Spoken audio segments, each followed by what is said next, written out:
प्यारे व्यूअर्स, आप सभी को फिर से एक बार मॉडर्न एजुकेशन में स्वागत है। और आज हम लोग ऐसे जीके जीएस का जो टॉपिक है उस पर आगे की ओर जाएंगे। और फिलहाल ऐसे नोटिफिकेशन भी आ चुका है और 9 जून से 14 जुलाई तक एसएससी सीजीएल का फॉर्म भरी जा रही है, ऑनलाइन हो रही है। और इसका एग्ज़ाम के बारे में भी नोटिफिकेशन आ चुका है कि 13 से 30 अगस्त के बीच इसके एग्ज़ाम होगी।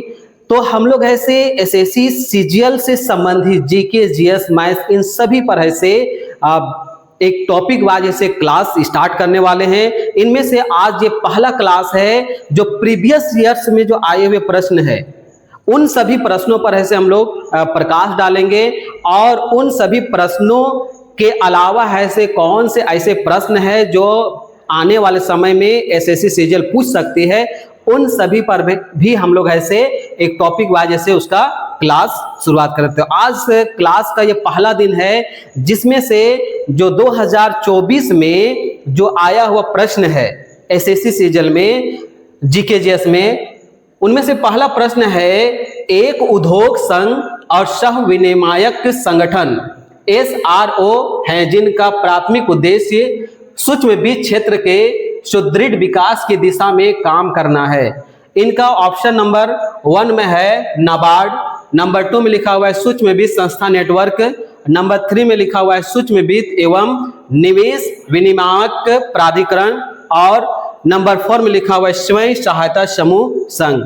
जो इसका राइट आंसर है सूक्ष्म वित्त संस्था नेटवर्क। ये सूक्ष्म वित्त जो संस्था नेटवर्क जो है यह उन लोगों के लिए है जो छोटे ऋण प्रदान करते हैं, यानी जो छोटा ऋण प्रदान करते हैं, समाज के जो वंचित और कमजोर वर्ग से हैं जिनके पास बैंकिंग सुविधाओं तक पहुंच नहीं है, उनके लिए इनकी शुरुआत किया गया है। और इनकी शुरुआत जो है बांग्लादेश जो है हमारे पड़ोसी 1976 में माना गया है। लेकिन भारत में जो है से इसकी शुरुआत जो माना जाता है, गुजरात का एक शहर है अहमदाबाद, वो 1974 जो है फिलहाल इसको माना जा रहा है, लेकिन इसका एक्यूरेट है से डेट नहीं पता है, लेकिन अनुमानता है से 1974 गुजरात से माना जा रहा है। इसके बाद है लिखा हुआ है नाबार्ड। ये जो नाबार्ड जो है, ये नाबार्ड का मतलब ही होता है भारतीय कृषि और ग्रामीण विकास बैंक, यानी भारतीय जो कृषि है और ग्रामीण विकास बैंक को ही नाबार्ड कहते हैं। और इसकी जो स्थापना है यह है से 12 जुलाई 1982 ईस्वी में, 12 जुलाई 1982 ईस्वी में नाबार्ड की स्थापना किया गया था। और इसका उद्देश्य स्पष्ट है कि भारत में कृषि और ग्रामीण विकास को बढ़ावा देना, यानी गांव को डेवलप करना है और कृषि को भी साथ साथ कृषि और गांव दोनों को कैसे हम आगे बढ़ाएं, तो उसके लिए इस बैंक की स्थापना किया गया है। और इस बैंक का जो मुख्यालय है वह मुंबई है। और अभी फिलहाल वर्तमान में इसके 31 क्षेत्रीय कार्यालय है, यानी इसका हेडक्वार्टर कहां पर है, मुंबई है। और अभी ऐसे 31 ऐसे क्षेत्रीय कार्यालय पूरे ऐसे राज्य में बनाया गया है। अब आते हैं इसके जो अध्यक्ष हैं अभी वर्तमान में, श्री साजी केवी। क्या नाम है, श्री साजी केवी, जो है से 7 दिसंबर 2022 को, 7 दिसंबर 2022 ईस्वी को ऐसे वो शपथ लिए हैं और अपने कार्यभार को ग्रहण किए हैं। और वर्तमान में अभी 2025 में भी श्री साजी केवी ऐसे ये नाबार्ड के अध्यक्ष के रूप में कार्यरत हैं। एक और इसमें प्रश्न आता है कि नाबार्ड का पहली महिला अध्यक्ष कौन रही है, तो महिला अध्यक्ष में रंजना कुमार रही है। कौन रही है, रंजना कुमार, ये नाबार्ड की पहली महिला अध्यक्ष के रूप में इसका चयन किया गया था। अब नेक्स्ट में आते हैं स्वयं सहायता समूह संघ। यहाँ नाम से ही स्पष्ट होता है स्वयं सहायता समूह जो है ये ग्रामीण महिलाओं के लिए 1970 के दशक में इसकी शुरुआत की गई थी। ग्रामीण महिलाओं के लिए 1970 के दशक, यानी गांव के जो महिलाएं हैं वो एकजुट होके कुछ पैसे उसको ऋण सरकार दे, तो ये बेहतर तरीके से जब काम करना कब शुरू हुआ, जब ऐसे नाबार्ड ने अपने अधीन इसको ले लिया। नाबार्ड के द्वारा 1992 में ये स्वयं सहायता समूह को ग्रामीण में फिर से लागू किया जाता है।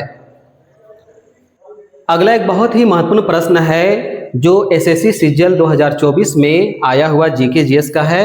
लिखा हुआ प्रश्न देखिए, लिखा हुआ है निम्नलिखित में से कौन सा कथन उभय लिंगाश्रयी को सर्वोत्तम रूप से परिभाषित करता है। ऑप्शन 1 में लिखा हुआ है पुमंग और जयांग दोनों से युक्त फूल, द्विकोष्ठी फूल, केवल पुमंग वाला फूल और केवल जयांग वाला फूल। तो इसका जो राइट आंसर है वो आपका राइट आंसर हो जाएगा पुमंग और जयांग दोनों से युक्त फूल। ये जो पुमंग होता है यह नर प्रजनन अंग होता है, यानी पुष्प में फूल में ये नर प्रजनन अंग होता है, जबकि जो जयांग होता है वह मादा प्रजनन अंग होता है। दोनों पूर्ण फूल में मौजूद होते हैं, यानी दोनों ऐसे फूल में ही मौजूद होते हैं। ये जो पुमंग होता है इसको जो नर प्रजनन अंग कहा जाता है, इसका जो निर्माण जो होता है वह पुंकेसर में होता है। कहां पर होता है पुमंग का? पुंकेसर में। पुमंग का ये जो निर्माण होता है पुंकेसर में होता है और प्रत्येक पुंकेसर के 3 भाग होते हैं। प्रत्येक पुंकेसर के 3 भाग होते हैं। एक का नाम है पंतंतु, नंबर 1 है पंतंतु, नंबर 2 में आता है योजी और नंबर 3 में आता है आपका है से प्राकोश। पुमंग के ये जो पुंकेसर होते हैं इसके 3 भाग होते हैं, जिसमें से पंतंतु, योजी और प्राकोश। जबकि यहां पर आते हैं जयांग। ये जो जयांग जो है, जयांग जो है ये भी ऐसे पुष्प मादा का अंग होता है और इसका निर्माण ऐसे अंडोप से होता है। कहां से होता है?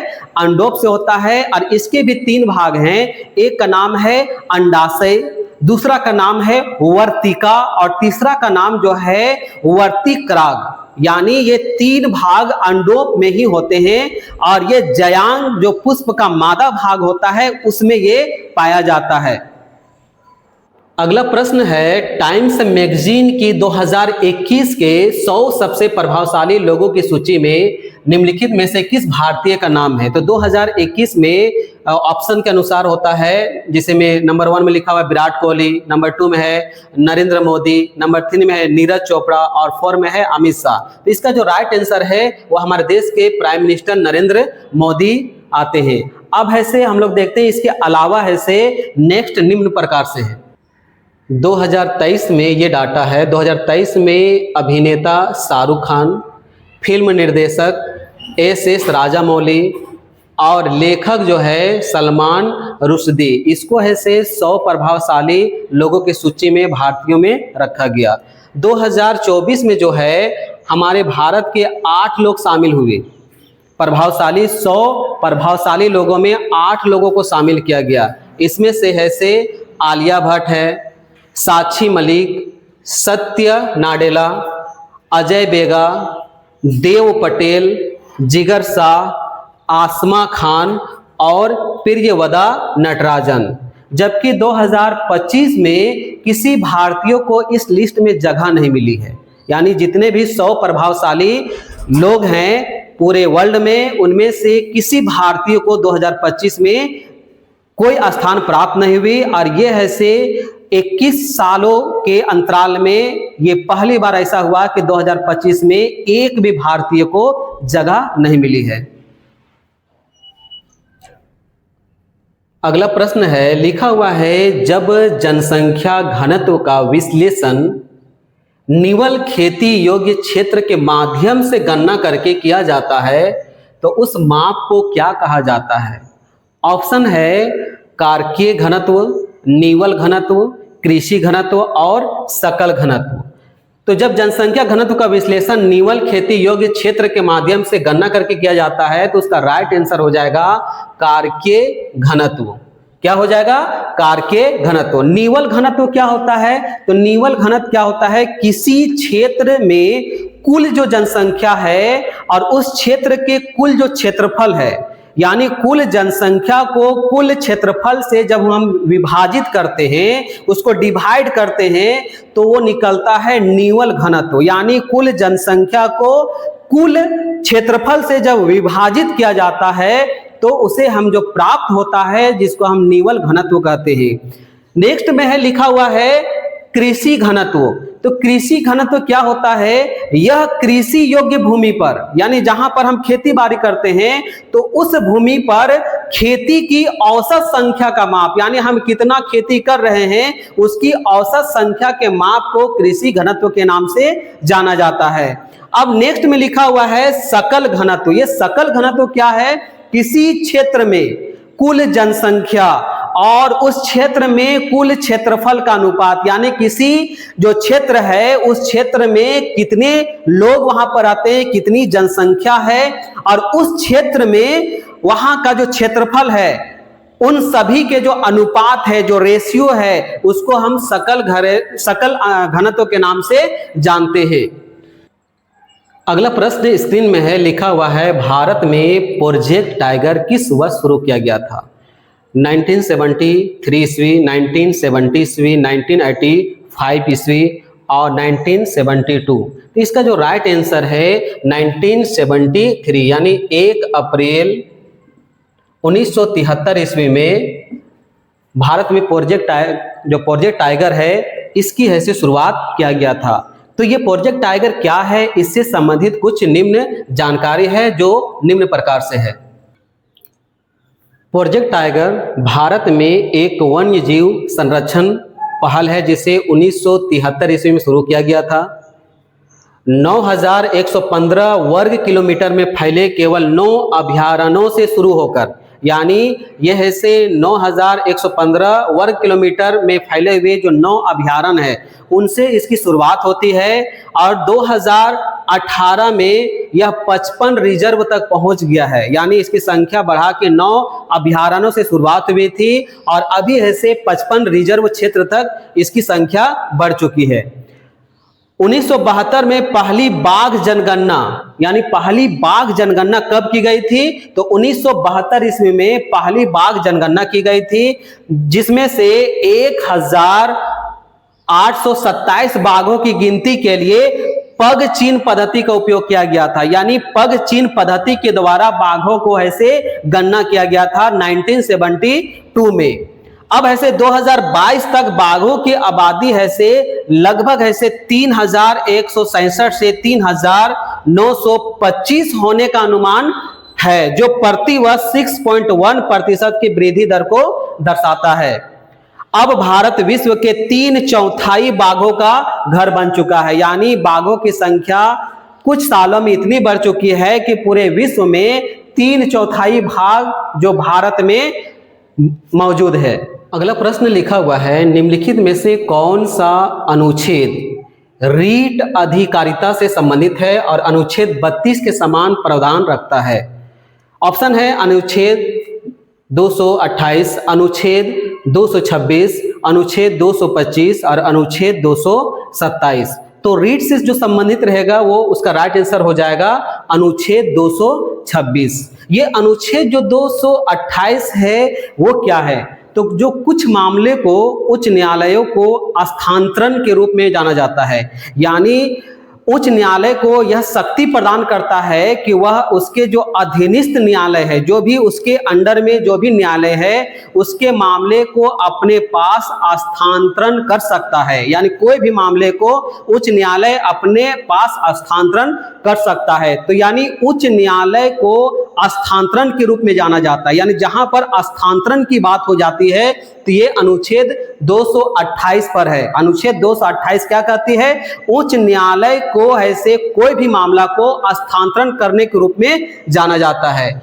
अब यहाँ पर अनुच्छेद जो 25 लिखा हुआ है, ये अनुच्छेद जो 225 है, यह प्रावधान उच्च न्यायालय को शक्तियों और अधिकारों क्षेत्र को बरकरार रखता है। यानी ये जो प्रावधान है कि जो भी उच्च न्यायालय है उनकी जो शक्तियां हैं और जो उसके अधिकार क्षेत्र है उसको बरकरार रखता है। यानी शक्ति और अधिकार क्षेत्र जहां पर बरकरार होती है वह अनुच्छेद 225 में रखा गया है। अनुच्छेद 227 क्या कहता है? तो अनुच्छेद 227 जो है उच्च न्यायालयों को उस क्षेत्र के अंतर्गत आने वाले सभी न्यायालय, यानी जो हाई कोर्ट है, उच्च न्यायालय, उसके अंतर्गत में जितने भी न्यायालय आते हैं और जितने भी न्यायाधीकरण जो काम होते हैं उसकी अधीक्षण का अधिकार होगा। अधीक्षण का मतलब होता है कि उसके अंडर में आने वाले जितने भी जो न्यायालय है उन सभी का देख रेख, मार्गदर्शन, ये सभी ऐसे उच्च न्यायालय के द्वारा किया जाएगा। यानी जहां अधीक्षण की बात हो जाए उस क्षेत्र में आने वाले न्यायालय की, तो ये अनुच्छेद 227 में वर्णित है। अगला प्रश्न है, निम्न में से किसने नील दर्पण नाटक लिखा है? ऑप्शन है सरोजिनी नायडू, चित्तरंजन दास, मोतीलाल नेहरू, दीनबंधु मित्र। इसका राइट आंसर है दीनबंधु मित्र। इन्होंने ऐसे दर्पण नाटक ऐसे लिखी थी, और ये भी ऐसे जो दर्पण नाटक जो लिखा गया था वह बंगला भाषा में लिखा गया था, यानी बंगाली भाषा में इसको लिखा गया था। 1858 से 59 के बीच में ये ऐसे नील दर्पण ऐसे नाटक को लिखा गया था। इसमें है एक सरोजिनी नायडू, तो ये सरोजिनी नायडू है से इनके द्वारा लिखी 3 महत्वपूर्ण कविताओं का संग्रह है। इनमें से नंबर 1 में है द गोल्डन थ्रेशोल्ड, जो 1905 ईस्वी में प्रकाशित किया गया था। दूसरा है the bird of time, the bird of time, ये सरोजिनी नायडू के द्वारा लिखी हुई दूसरी जो पुस्तक है, कविता पुस्तक का संग्रह, जो 1912 में प्रकाशित किया गया था, द बर्ड ऑफ टाइम, 1912 ईस्वी में। और तीसरा एक महत्वपूर्ण कविताओं का संग्रह उन्होंने जो लिखी थी उसका नाम है द ब्रोकन विंग्स, जो 1917 ईस्वी में इसको प्रकाशित किया गया था। द ब्रोकन विंग्स 1917 में, द गोल्डन थ्रेशोल्ड जो 1905 ईस्वी में, द बर्ड ऑफ टाइम जो है वह 1912 ईस्वी में, और द ब्रोकन विंग्स जो है 1917 ईस्वी में प्रकाशित किया गया था। अगला और इस सेशन का अंतिम क्वेश्चन लिखा हुआ है, निम्नलिखित में से कौन सी भारत में राष्ट्रपति के पद के लिए एक शर्त नहीं है? ऑप्शन है वह किसी लाभ के पद पर नहीं होगा। नंबर 2 में लिखा हुआ वह संसद के किसी भी सदन का सदस्य नहीं होगा। नंबर 3 में लिखा हुआ वह किराए के भुगतान के बिना अपने आधिकारिक निवास का उपयोग करने का अधिकार नहीं होगा। उनके कार्यकाल के दौरान भत्तों में कमी नहीं की जाएगी। तो इसका जो राइट आंसर है वह है कि वह किराए के भुगतान के बिना अपने आधिकारिक निवास का उपयोग करने का अधिकार नहीं होगा। यह इसका राइट आंसर है। तो भारतीय संविधान में राष्ट्रपति से संबंधित जो प्रावधान है वह अनुच्छेद 52 से 62 में वर्णित है, जो ये निम्न प्रकार से है। अनुच्छेद 52 से 62 तक। अनुच्छेद 52 में लिखा हुआ है कि भारत का एक राष्ट्रपति होगा, यानी 52 से 62 तक ऐसे राष्ट्रपति के संबंधित प्रावधान दिए गए हैं, जिसमें से 52 में लिखा हुआ है कि भारत का एक राष्ट्रपति होगा। अनुच्छेद 53 में लिखा हुआ है कि संघ की कार्यपालिका शक्ति राष्ट्रपति में निहित होगी और वह उनका प्रयोग संविधान के अनुसार स्वयं या अपने अधीनस्थों के माध्यम से करेगी। तो ये अनुच्छेद 53 में लिखा हुआ है। अनुच्छेद 54 में क्या वर्णित है? तो राष्ट्रपति का निर्वाचन एक निर्वाचक मंडल द्वारा किया जाएगा, यानी निर्वाचक मंडल यानी संसद के जो दोनों सदन है और ऐसे विधानसभा में चुने गए जो प्रतिनिधि, उन सभी को मिलाकर ऐसे राष्ट्रपति का निर्वाचन किया जाएगा। आगे लिखा हुआ है अनुच्छेद 55 में लिखा हुआ है कि राष्ट्रपति के चुनाव का तरीका किस प्रकार से होगा, कि किस प्रकार से राष्ट्रपति को चयन किया जाएगा। अनुच्छेद 56 में वर्णित है कि राष्ट्रपति की पद अवधि कितनी होगी, यानी उसका समय कितना होगा, राष्ट्रपति जब चयन किया जाएगा तो उसका समय अंतराल क्या होगा। अनुच्छेद 57 में लिखा हुआ है कि राष्ट्रपति के चुनाव में के रूप में चुनाव के लिए पात्रता, यानी उसके लिए योग्यता क्या होनी चाहिए, पात्रता क्या होनी चाहिए। आगे लिखा हुआ है अनुच्छेद 58 में कि राष्ट्रपति के रूप में चुनाव के लिए योग्यता, यानी अगर आप चुनाव में जा रहे हैं, अगर कोई राष्ट्रपति का कैंडिडेट है तो उसके लिए योग्यता क्या होनी चाहिए। अनुच्छेद 59 में लिखा हुआ है कि राष्ट्रपति के पद के लिए शर्त, यानी अगर आप राष्ट्रपति का पद जो है उसके लिए कौन कौन से शर्तें हैं उस पद में आने के लिए।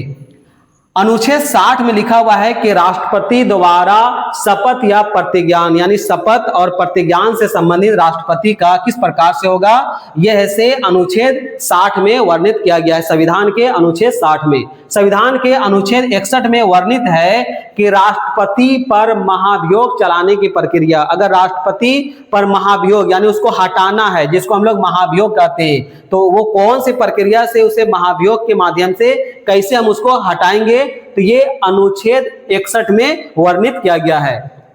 अब है अनुच्छेद 62 में, जब अगर महाभियोग करके हटा देंगे 5 साल या 6 साल के जो भी अंतराल में, तो उसके बाद जो है कि अगर वो जो रिक्त स्थान है, तो अनुच्छेद 62 में वर्णित है कि राष्ट्रपति के पद रिक्त होने की स्थिति में, जब उसका पद रिक्त हो जाएगा महाभियोग चला के समय से पहले अगर हम उसको हटा देते हैं, तो वो पद जब खाली हो जाती है, तो उस पद को भरने के लिए चुनाव करने के समय जो निर्वाचित जो व्यक्ति है उसकी समयावधि का वर्णन जो है अनुच्छेद 62 में किया गया है।